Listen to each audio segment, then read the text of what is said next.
Corría el año 1852 en la Alta California, un vasto territorio que apenas comenzaba a sentir el peso de su nueva identidad estadounidense. Las colinas doradas se extendían hasta donde alcanzaba la vista, salpicadas por los inmensos ranchos de las antiguas familias de californios, quienes luchaban por mantener su poder y sus tradiciones. En este mundo de honor frágil y apariencias estrictas, don Alejandro Montoya era un rey.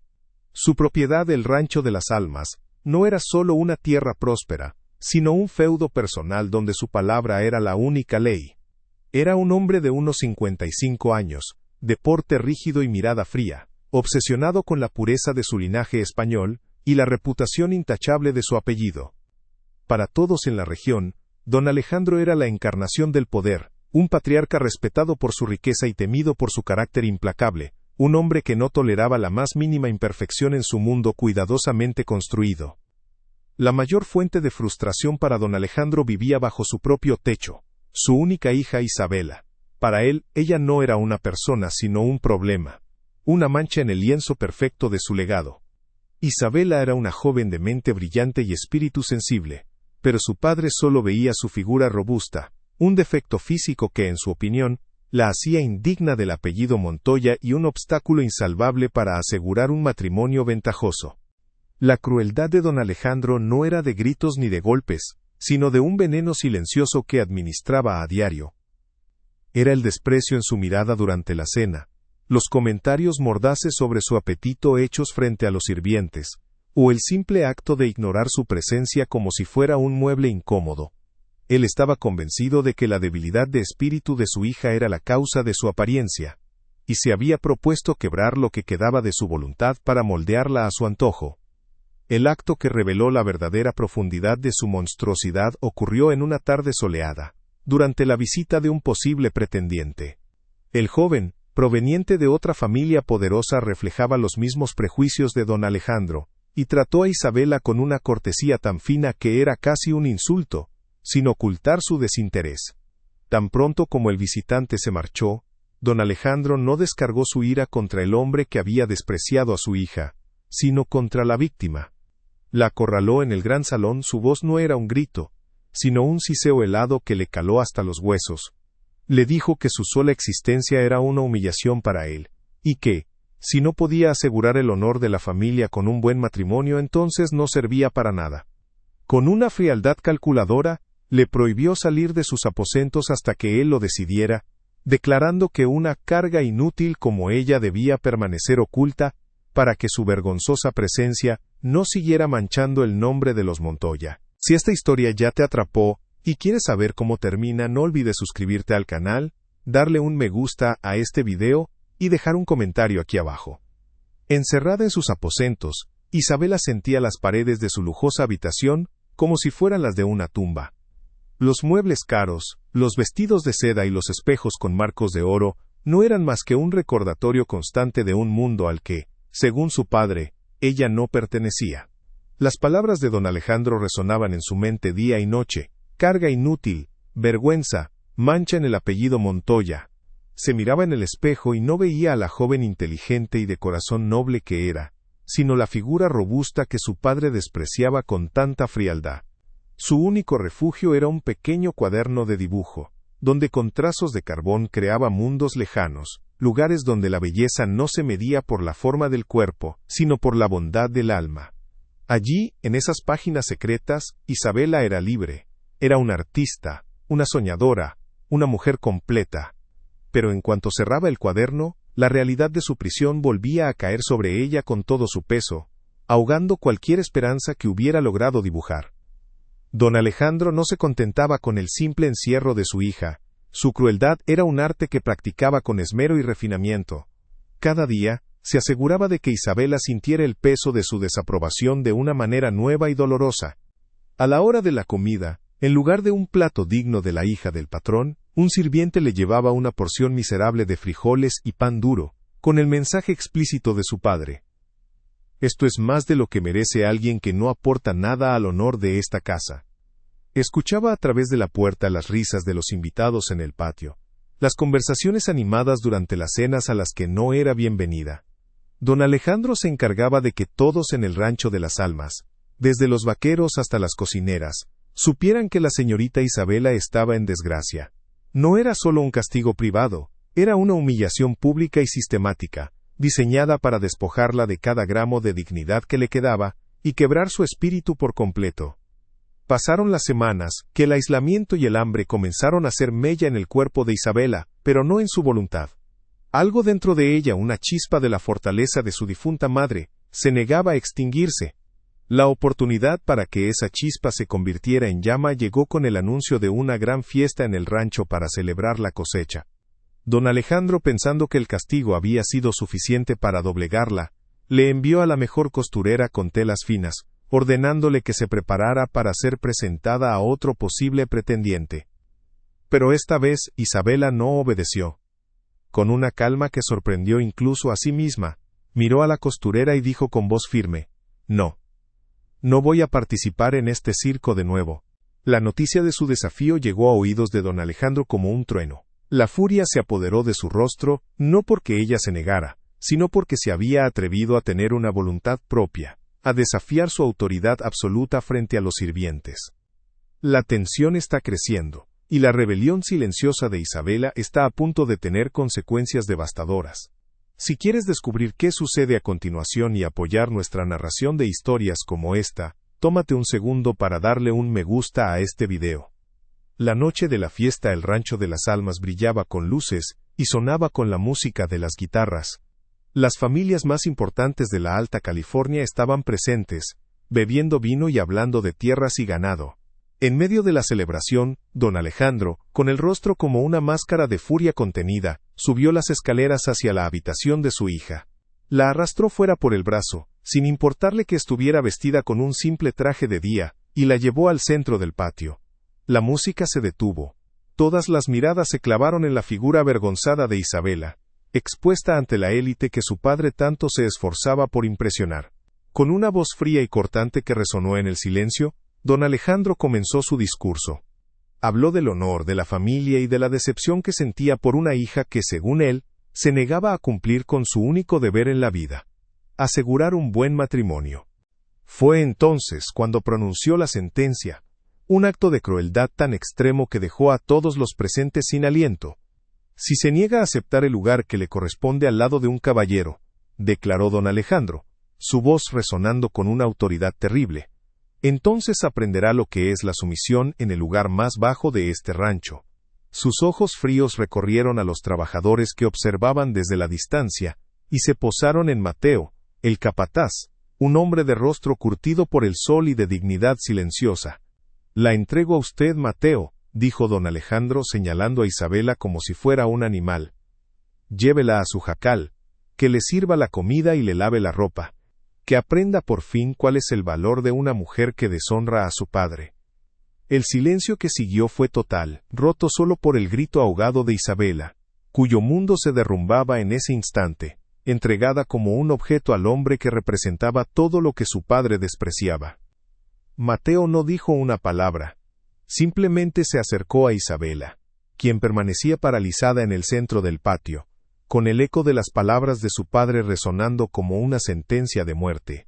El capataz la tomó suavemente por el brazo, un gesto que no era de fuerza, sino de una guía inevitable. Mientras la conducía lejos de las luces de la fiesta y de las miradas de los invitados, Isabela sintió el peso de cientos de ojos sobre ella.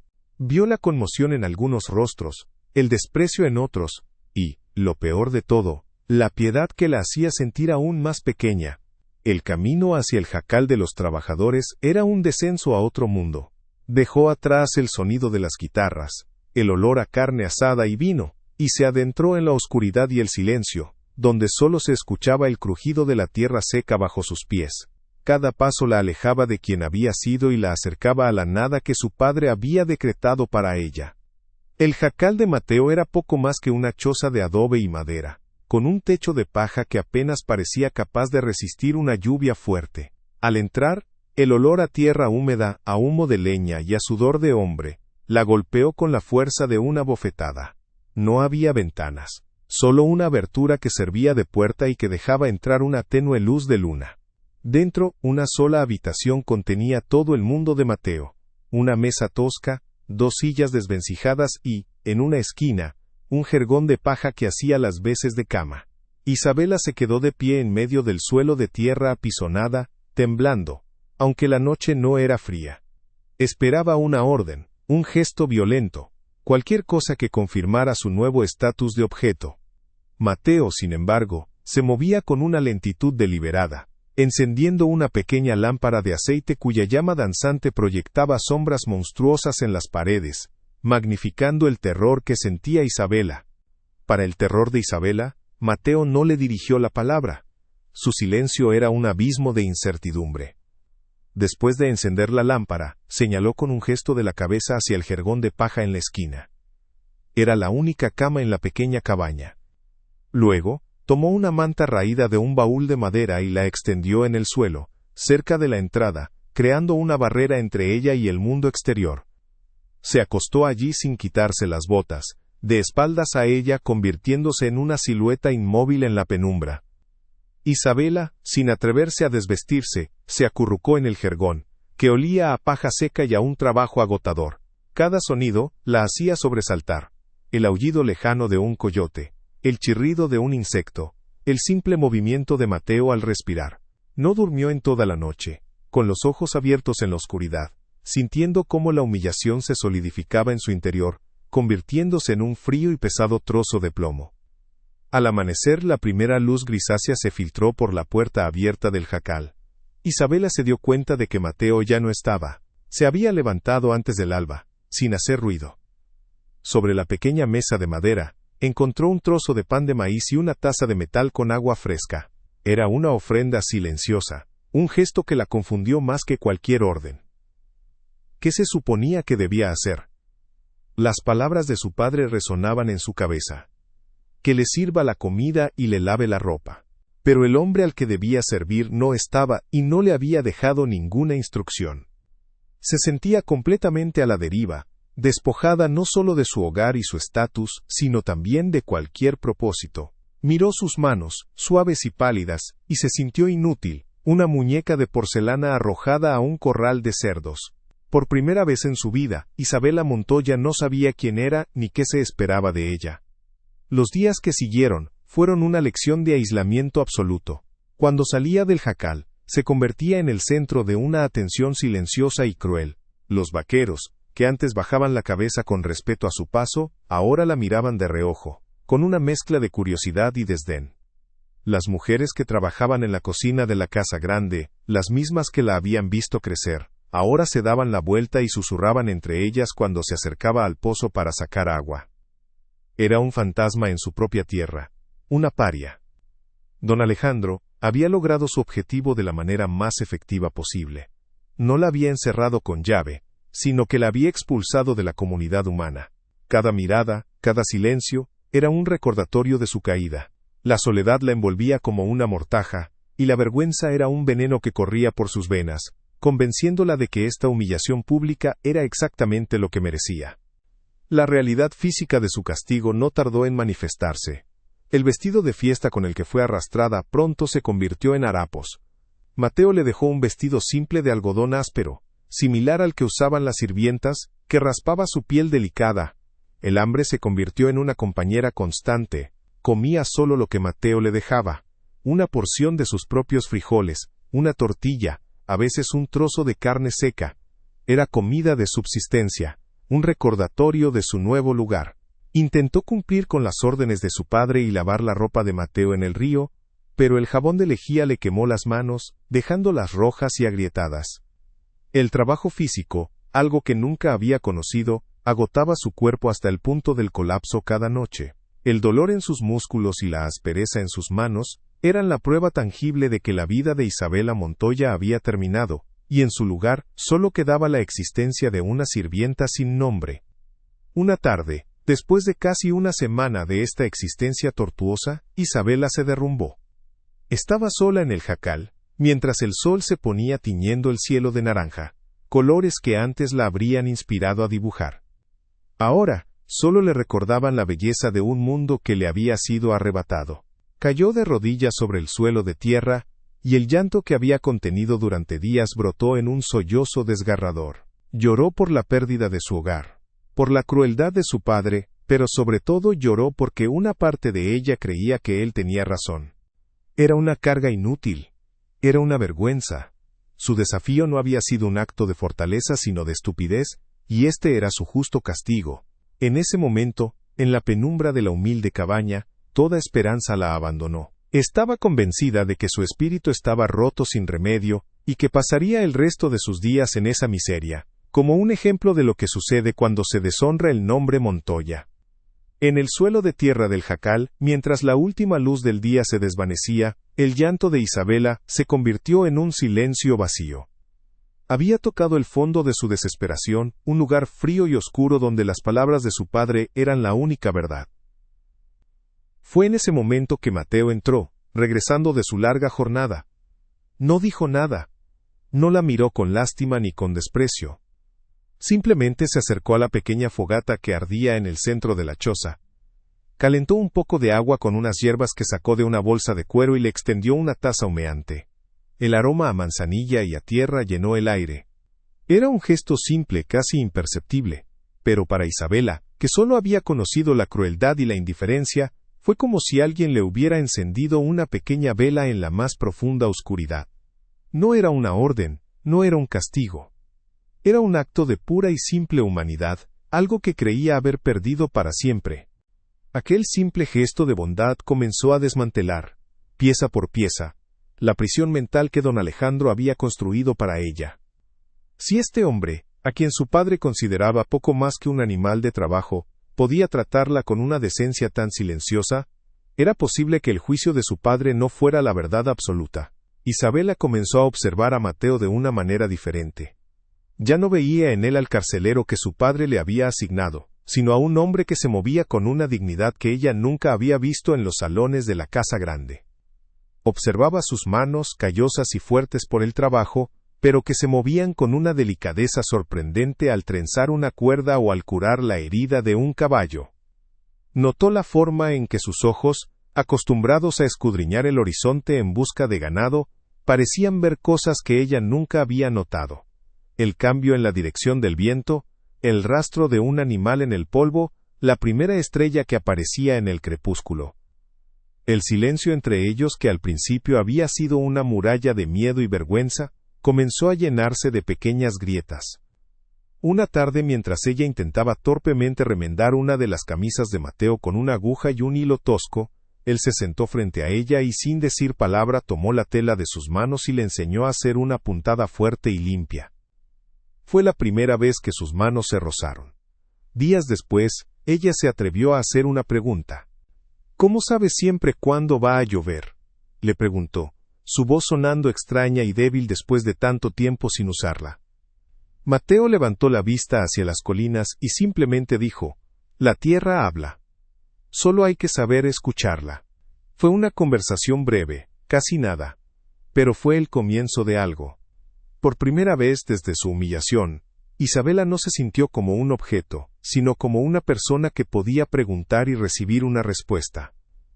Una noche, a la luz parpadeante de la lámpara de aceite, Isabela vio a Mateo mirando fijamente un viejo periódico amarillento que alguien había dejado en el rancho.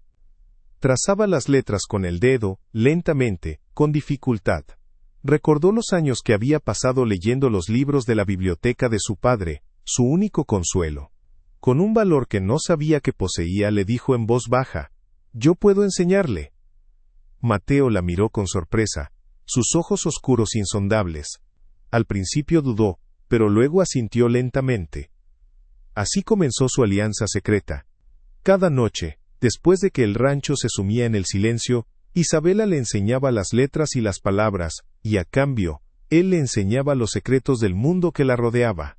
Le enseñó a distinguir las plantas medicinales de las venenosas, a seguir las estrellas para no perderse, y a entender el lenguaje silencioso de los animales.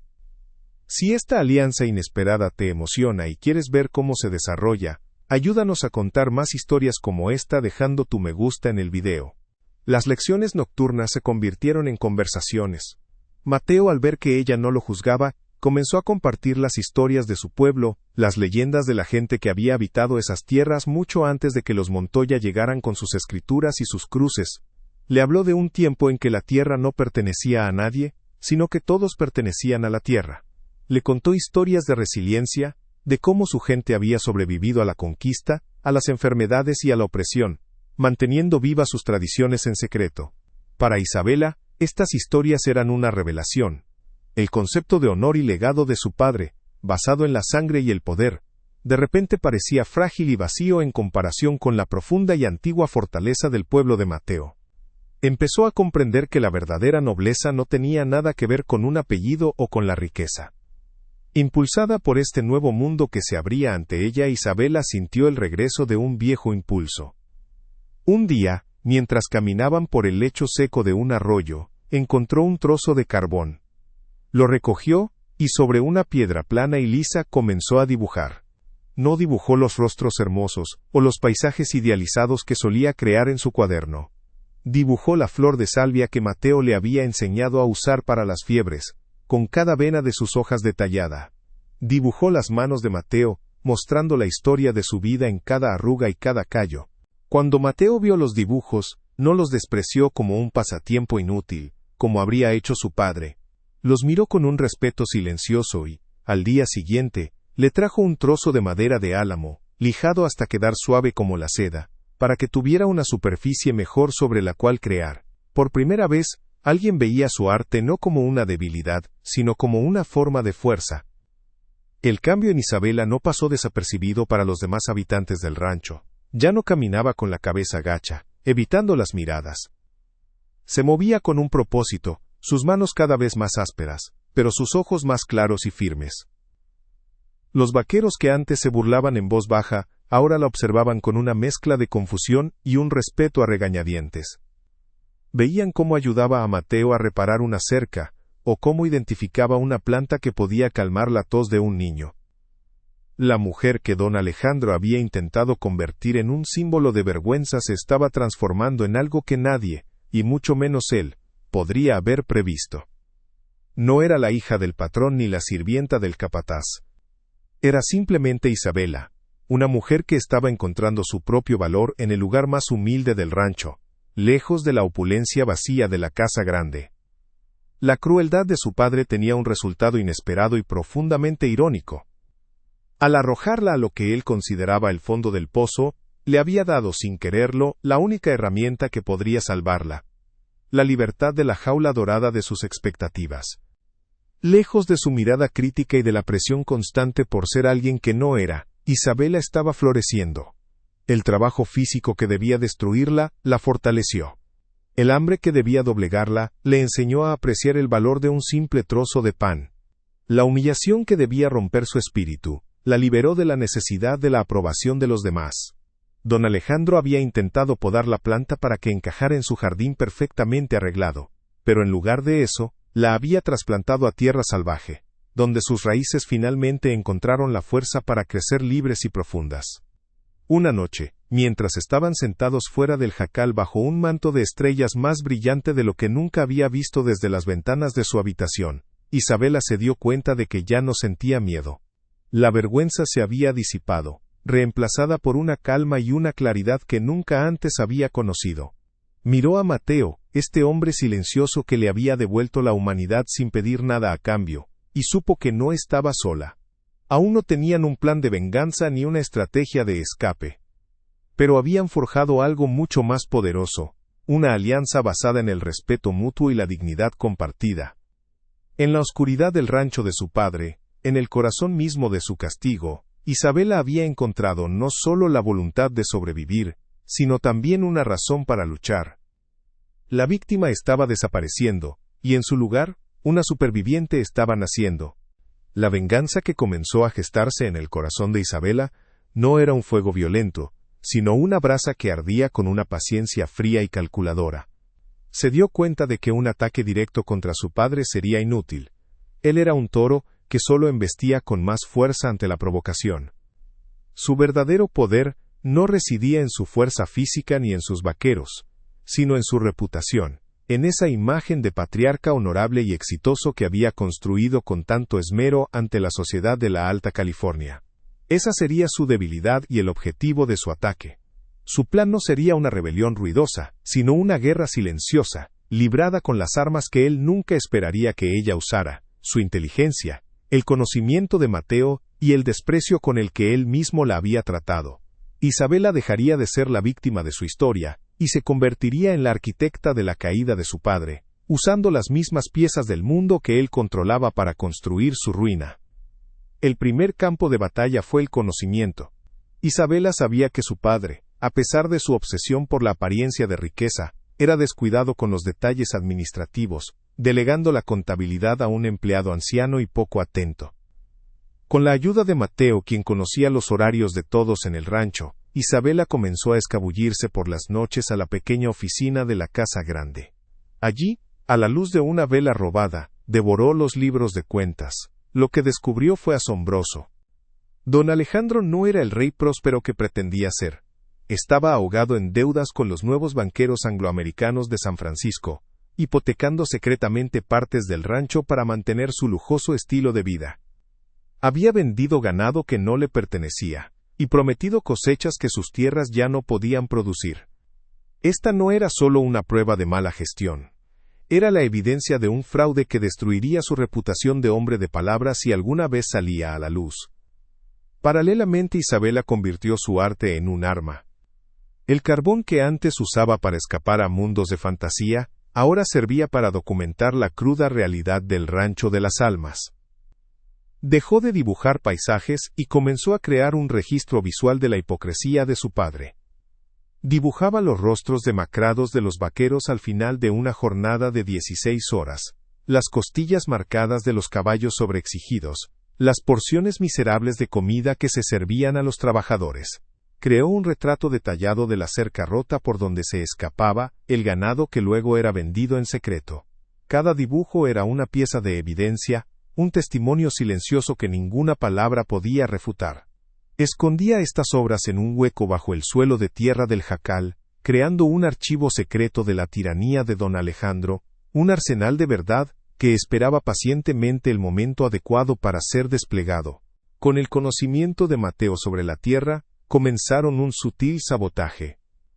No eran actos de destrucción obvia, sino pequeñas negligencias que se acumulaban como granos de arena en la maquinaria del rancho. Una compuerta de riego clave se encontraba atascada, justo antes de que el sol quemara los brotes más tiernos de maíz. Un pequeño grupo del mejor ganado era conducido por Mateo hacia un cañón remoto donde no serían encontrados por un par de días, justo antes de la llegada de un comprador importante, forzando a don Alejandro a vender a un precio más bajo. Un rumor, iniciado por Mateo entre los otros capataces de la región, sobre una enfermedad que afectaba al ganado de los Montoya, hacía que los comerciantes se mostraran reacios. Don Alejandro, ciego de arrogancia, nunca sospechó de ellos. Culpaba a la pereza de sus hombres, a la mala suerte o a la voluntad de Dios, descargando su furia sobre inocentes y sembrando el descontento entre sus propios trabajadores. La estrategia de Isabela es brillante y silenciosa. Si estás ansioso por ver cómo se desmorona el imperio de don Alejandro, apoya nuestro canal con tu suscripción. Mientras la fortuna de su padre se erosionaba lentamente, Isabela construía su propia red de poder. Ya no era una extraña entre los trabajadores, era una de ellos.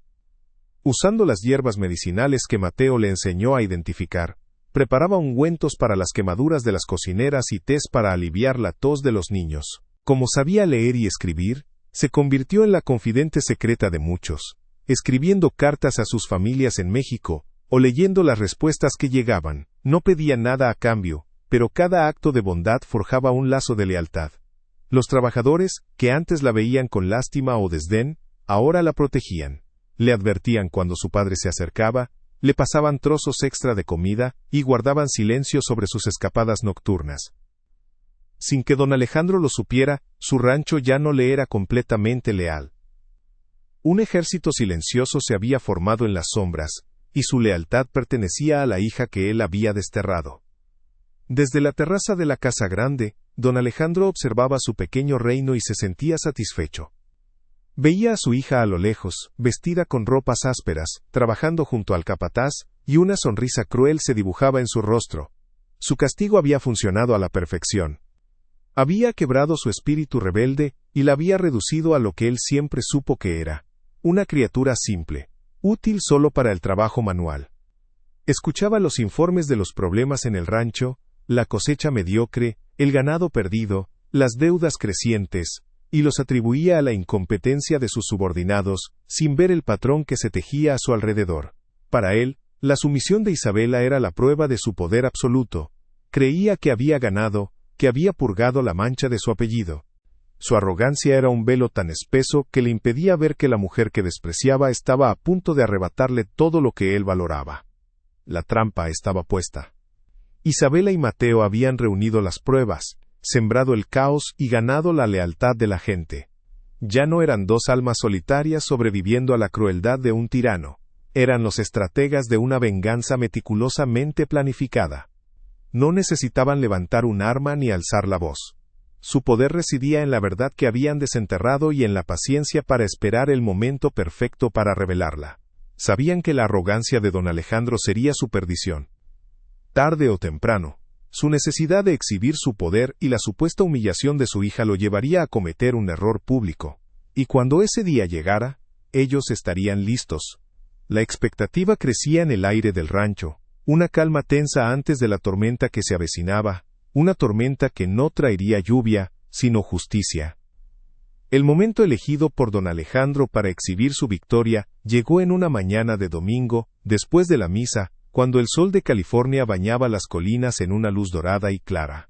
Habían pasado meses, y los rumores sobre la hija desterrada de los Montoya se habían esparcido por todo el territorio como semillas llevadas por el viento. Convencido de que el tiempo, la humillación y el trabajo duro habrían pulverizado el espíritu de Isabela, organizó lo que llamó una visita de inspección. Invitó a las familias más influyentes, a los mismos rancheros que habían presenciado la sentencia, para que vieran con sus propios ojos el resultado final de su disciplina paterna. Una procesión de carruajes elegantes y jinetes con sus mejores galas se dirigió lentamente desde la iglesia hacia los humildes jacales de los trabajadores, un desfile de poder y arrogancia que se adentraba en el territorio de los desposeídos para presenciar el último acto de una tragedia familiar. La comitiva se detuvo a una distancia prudente del jacal de Mateo, levantando una nube de polvo fino que tardó en asentarse. Los invitados descendieron de sus monturas y carruajes, sus ropas de seda y botas de cuero fino creando un contraste absurdo con el suelo de tierra y las sencillas construcciones de adobe. Se congregaron detrás de don Alejandro, sus rostros una mezcla de curiosidad morbosa y nerviosismo. Esperaban encontrar una escena de miseria absoluta. A la joven Isabela reducida a un animal asustado, sucia, delgada y con la mirada vacía de quien ha perdido toda esperanza. Vinieron a confirmar el poder de don Alejandro, a ser testigos de cómo un patriarca de su categoría podía doblegar cualquier voluntad rebelde. El silencio era tenso, cargado de la expectativa de ver a una mujer de su clase completamente destruida, una lección viviente para cualquier otra hija que se atreviera a desafiar a su padre. Don Alejandro avanzó con pasos firmes y se detuvo frente a la entrada abierta del jacal, con los demás rancheros asomándose por encima de su hombro para no perderse el espectáculo. Pero la escena que los recibió no fue la que esperaban. Isabela estaba sentada en un pequeño banco de madera, a la entrada de la choza con la luz del sol iluminando su rostro. Llevaba un vestido simple de algodón, pero estaba limpio, y su cabello oscuro estaba trenzado con esmero. No había desesperación en su mirada. Por el contrario, sus ojos brillaban con una serenidad y una confianza que ninguno de los presentes le había visto jamás. A su lado, sentado en el suelo, estaba Mateo, quien con una navaja terminaba de darle forma a una pequeña figura de madera. En ese momento, se la extendió a Isabela. Era un coyote, con la cabeza inclinada hacia arriba en un aullido silencioso. Ella lo tomó con una sonrisa suave, un gesto de complicidad y afecto que era más desafiante que cualquier grito. La visión de esa paz doméstica, de esa dignidad compartida, fue como una bofetada para don Alejandro. Su plan no había funcionado. Se había retorcido en algo que no podía comprender ni controlar. La rabia, contenida durante meses, finalmente estalló. Su rostro se congestionó con acento agudo de furia y con una voz que pretendía ser un trueno pero que salió teñida de una histeria apenas controlada, gritó para que todos lo oyeran. «Desvergonzada, ¿así es como honras el apellido de tu padre? Viviendo en la inmundicia con este indio, arrastrando el nombre de los Montoya por el lodo. Creí que te había enseñado una lección, pero veo que solo has aprendido a revolcarte en tu propia deshonra. Sus acusaciones resonaron en el aire, pero en lugar de provocar miedo en Isabela, solo parecieron solidificar la calma en su rostro, como si las palabras de su padre fueran simples ruidos sin sentido. El zumbido de un insecto molesto. Isabela se levantó lentamente sin prisa y dejó la figura del coyote en el banco. No se encogió ante la furia de su padre. En su lugar, lo miró directamente a los ojos, y por primera vez en su vida, don Alejandro vio en su hija no a una niña asustada, sino a una mujer hecha y derecha, una igual que no le temía. Su voz cuando finalmente habló, no fue un grito ni un susurro, sino un tono claro y firme que llegó a cada uno de los espectadores. Usted me desterró a este lugar para que aprendiera sobre la sumisión y la vergüenza, comenzó, su mirada recorriendo por un instante los rostros de los otros rancheros antes de volver a clavarse en la de su padre. Me arrojó aquí esperando que me rompiera, esperando que su crueldad me convirtiera en un reflejo de su propio desprecio. Pero usted, en su infinita arrogancia, olvidó algo fundamental sobre la naturaleza humana. Hizo una pausa, permitiendo que el peso de sus palabras se asentara en el silencio absoluto que se había formado. Luego, con una calma que desarmó por completo la furia de su padre, pronunció la sentencia que destruiría su mundo. He encontrado más dignidad en este humilde jacal que en toda una vida en la casa grande, declaró. Usted me enseñó que el honor se compra con tierras y se protege con miedo. Este hombre, dijo, señalando a Mateo, quien se había puesto de pie a su lado en un gesto de apoyo silencioso, me ha enseñado que la verdadera nobleza reside en la bondad, en el respeto, en ver a otro ser humano no como un objeto, sino como un alma. Su casa está llena de riquezas, padre, pero su corazón está vacío. Este jacal es pobre, pero aquí he encontrado el único tesoro que importa, mi propio valor. El impacto de sus palabras fue devastador. El silencio que siguió ya no era de expectativa, sino de juicio. Los rostros de los rancheros y sus esposas se volvieron hacia don Alejandro, pero ya no lo veían como un patriarca poderoso, sino como un tirano cruel y patético cuya monstruosidad acababa de ser expuesta por la misma víctima que intentó destruir.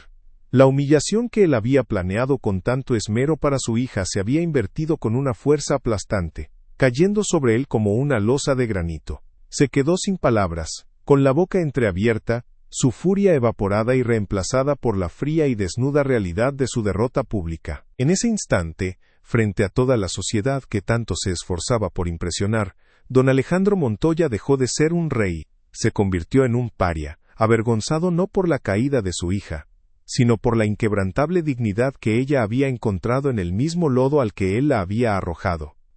La humillación pública fue el golpe del que don Alejandro Montoya nunca se recuperó.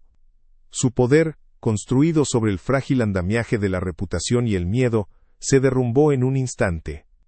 Los invitados se marcharon del rancho de las almas no con respeto, sino con una mezcla de lástima y desprecio, susurrando entre ellos sobre la monstruosidad del patriarca, que había sido desenmascarado por su propia hija. En los meses siguientes, su autoridad se desvaneció. Los negocios que antes cerraba con un apretón de manos, ahora requerían garantías que no podía ofrecer. Los hombres que le debían favores de repente no recordaban sus deudas. Se convirtió en un fantasma en su propia casa, un rey solitario en un reino de ecos, rodeado de una riqueza que ya no podía comprarle el respeto de nadie. Su nombre, que una vez fue sinónimo de honor, se convirtió en una advertencia, una historia que los padres contaban a sus hijos sobre cómo la arrogancia y la crueldad son el veneno que pudre el alma desde adentro. Mientras el mundo de su padre se desmoronaba, Isabela actuó con una precisión y una determinación que nadie le habría creído capaz de poseer. Recordó algo que su madre, una mujer de espíritu fuerte pero silenciado, le había asegurado años atrás. Un pequeño fondo fiduciario, establecido en San Francisco a su nombre, intocable para su padre. Era el último acto de protección de una madre que sabía con qué clase de hombre se había casado. Con la ayuda de Mateo, quien conocía los caminos y a las personas adecuadas, Isabela viajó a la creciente ciudad y reclamó lo que era suyo. No usó el dinero para comprarse vestidos de seda o una vida de lujos.